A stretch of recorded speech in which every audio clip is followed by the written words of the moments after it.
So the new development bank is formally open for business. National Treasury announced this weekend that the recruitment process for its Africa Regional Centre in Johannesburg has started. Treasury says in a statement, the bank, that South Africans are encouraged to apply for work at the bank.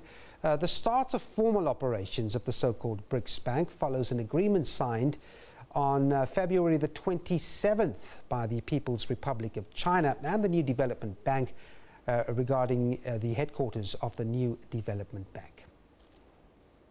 The value of Sasol Inzalo shares may be affected by Sasol's sharp drop in profit. The petrochemical company's operating profit fell by 50% to just under 15 billion rand. It was dragged down by a 47% fall in the oil price for the period. It had to cut its interim dividend to shareholders by nearly 19%. Sasol's Chief Financial Officer, Bongani Nqwababa, spoke to the SABC reporter Liabo Setho. He said the company is focused on cash conservation to contend with depressed oil prices.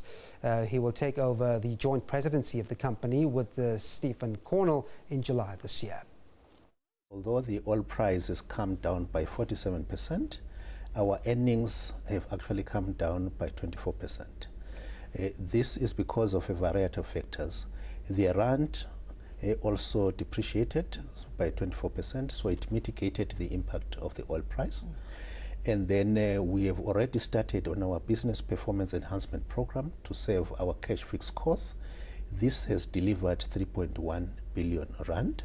Sasol, like many other companies, or all companies for that matter, is run by people.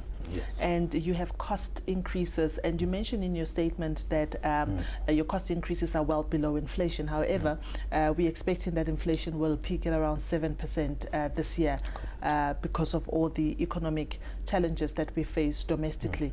Should the cost of inflation go up as projected, what is your plan with retaining people? I know that sometime it was last year where you've had to let go of at least 1,000 people through voluntary severance packages.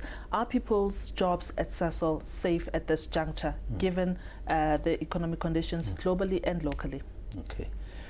Last year, as part of the business performance enhancement program, we reduced the headcount on, as you correctly say, both the voluntary early retirement and voluntary exit by just over 3,000. In addition, because of the response plan, just over 1,800 jobs were frozen.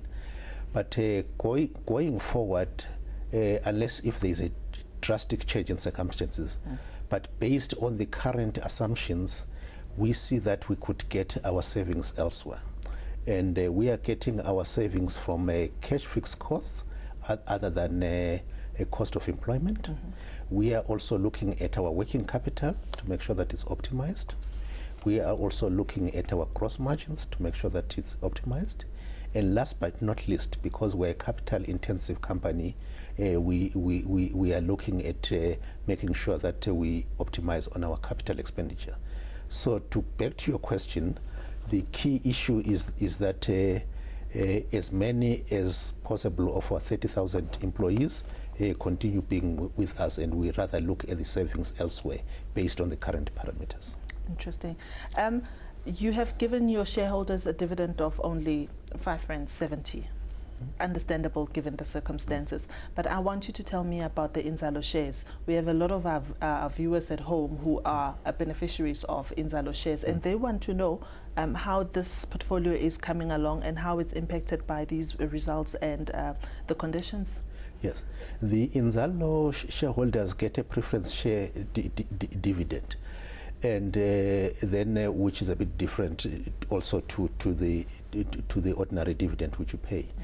But the key issue is, given where the market is, the Inzalo shareholders are obviously impacted by capital losses as much as any other shareholders would. That's why then, as management and as the board, we're having a whole holistic review of our BBBEE structure within the company.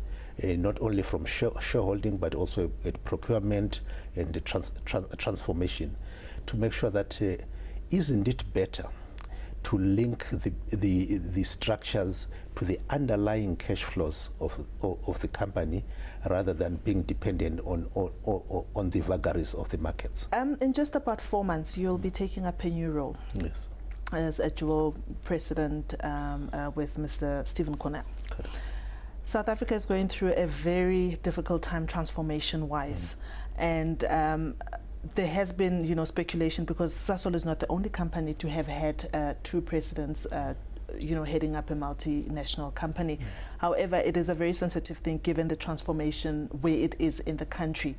Are you concerned that you would have to take up this role with someone else, or are you okay with taking up the role with someone else and not just yourself?